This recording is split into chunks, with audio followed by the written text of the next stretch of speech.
ઓમ તત્સત પરમાત્માએ સદગુરુ મહારાજનો જય. હવે આપણે જોઈએ વિચાર વિશે.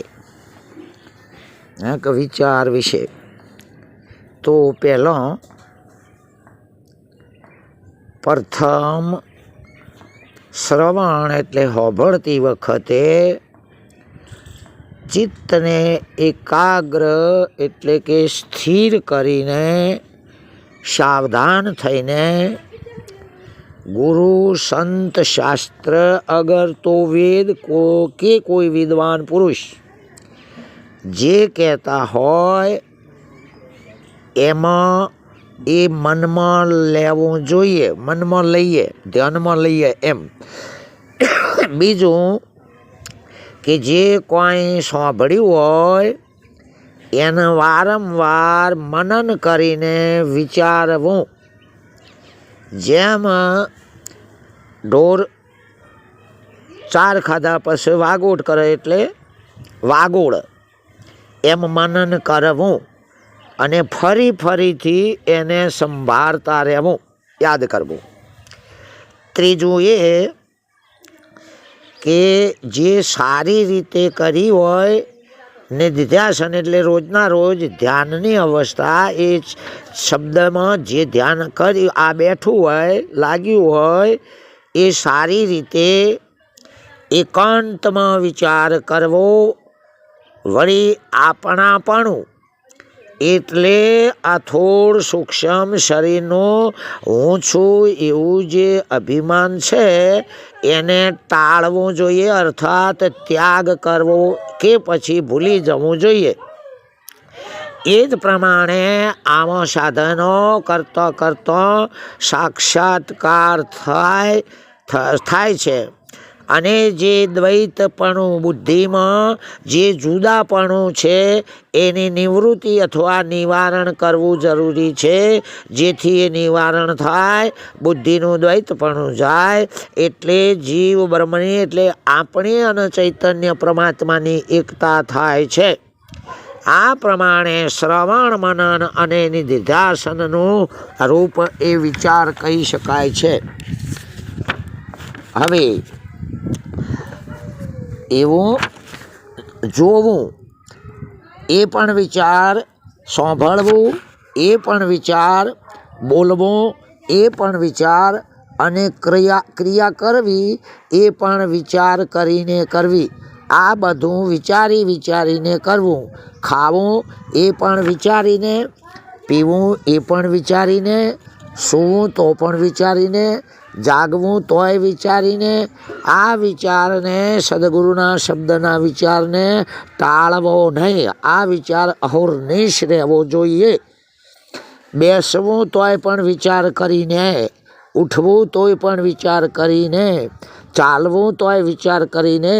એ રીતે આખા સઘળા મતનો સાર લેવું દેવું તોય વિચાર કરીને એમ વિચાર કરવો. દરેક વાતે વિચાર કર્યા સિવાય કોઈ જ કરી શકાય નહીં અને નિશ્ચય કર્યું કહેવાય. એક તો વિચાર કરીને સુખ અને દુઃખને સમાન જાણવા. એક વિચાર એ છે કે સુખ દુઃખમાં સમાનતા છે એવું જાણવું. સુખમાં હરખ કરવો નહીં, દુઃખમાં શોક કરવો નહીં. અર્થાત સુખમાં અછકલાય અને દુઃખમાં નાસીપાક થવું નહીં. આવી ઉદાસીન વૃત્તિ થાય છે. એક વિચાર કરીને બધાય જે મળ હોય, જે અજ્ઞાન અહમરૂપી જે મેલ હોય એને આવા વિચારોથી ધોઈ નાખવા. એક વિચાર કરીને સંસાર સમુદ્ર ભવસાગર તરી જવો જ્ઞાન દ્રષ્ટિથી. અને એક વિચાર કરીને જુદી જુદી જાતના જુદા જુદા ભારવાળી બુદ્ધિ એટલે દ્વૈત, એને દ્વૈતને બુદ્ધિ તજી દે. આ એક વિચાર કરીને બ્રહ્મ સિવાય બીજું કોઈ છે જ નહીં એમ માનવું. અગર તો એમ નક્કી થાય છે. એટલે કે એક વિચાર બધો સંશય મટાડવો. આ એક વિચાર એ છે કે સંશય મટાડી દેવો, એને પણ વિચાર કહેવાય. અને છેવટે એક વિચાર છે, એ વિચાર કરીને જે છે એ જ બ્રહ્મ છે, એ હું છું, આવો વિચાર એને જ વિચાર કહી શકાય છે. જ્યાં રૂપ એટલે આકૃતિનો નાશ થયેલો દેખાય છે, ત્યાં રૂપ એટલે આકાર, અરૂપ એટલે નિરાકાર. એમાં જે આકાર હોય એ નિરાકારમાં સમાઈ જાય છે. વિચાર કરવાથી આકારની અંદર અખંડ નિરાકાર રહેલો છે. જેમ સોનાની અંદર વ્યાપક સોનું રહેલું છે, એમ મૂર્તિની અંદર વ્યાપક પથ્થર રહેલો છે, એમ. અને એ તો ક્યાંય જતોય નથી. પથ્થર મૂર્તિમાં આવજા ના કરે. હા, એ રીતે વિચાર ક્યાંય જતોય નથી અને આવતોય નથી. એને જવા આવવાપણું નથી. આવો તટસ્થ નિશ્ચયવાળો વિચાર આવજા કરતો નથી. આનું કારણ વચમાં નવતત્વનું શરીર એ અજ્ઞાન આવી ગયું છે.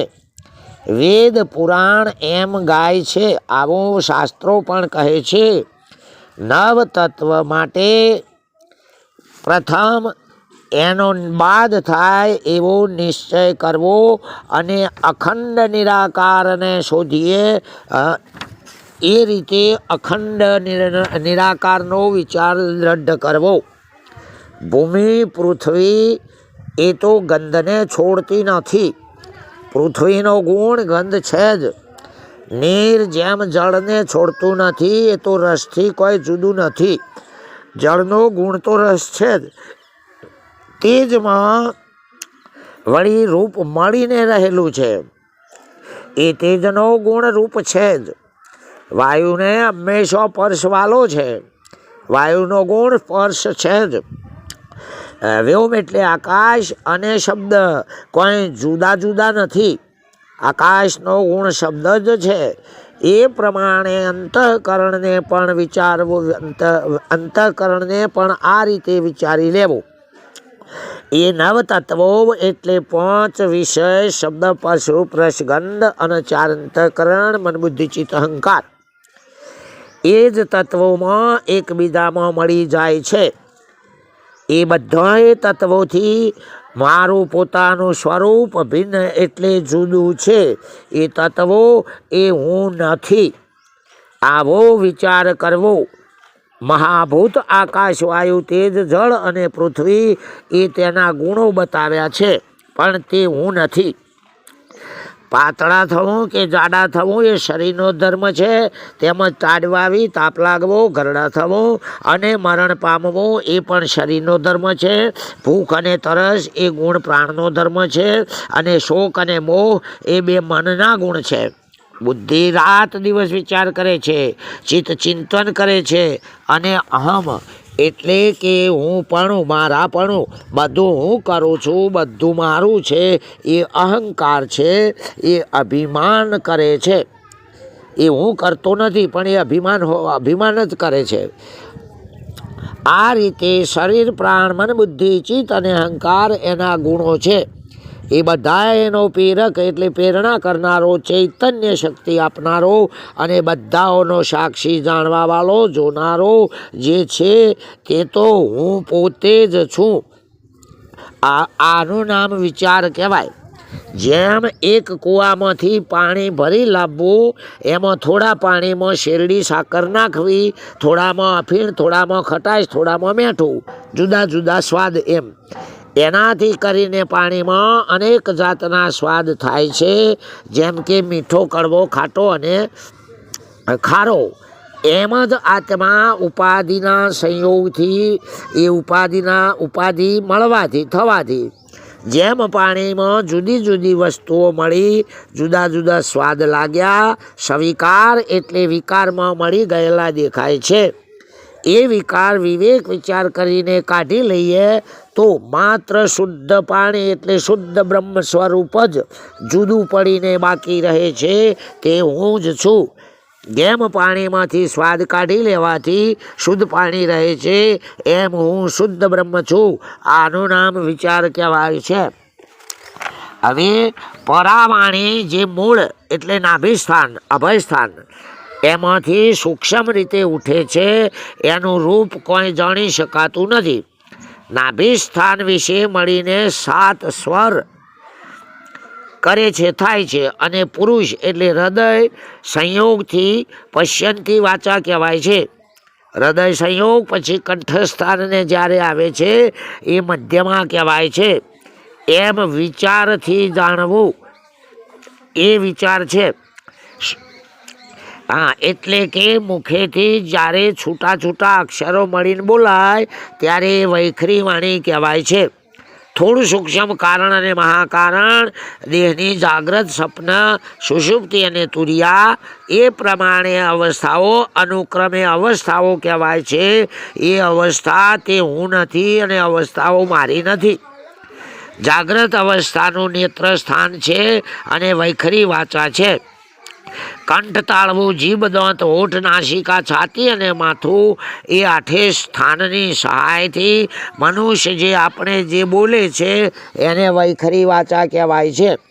સપનાવસ્થાનું સ્થાન કંઠના સ્થાન છે, કંઠસ્થાન, અને મધ્યમાં વાણી છે.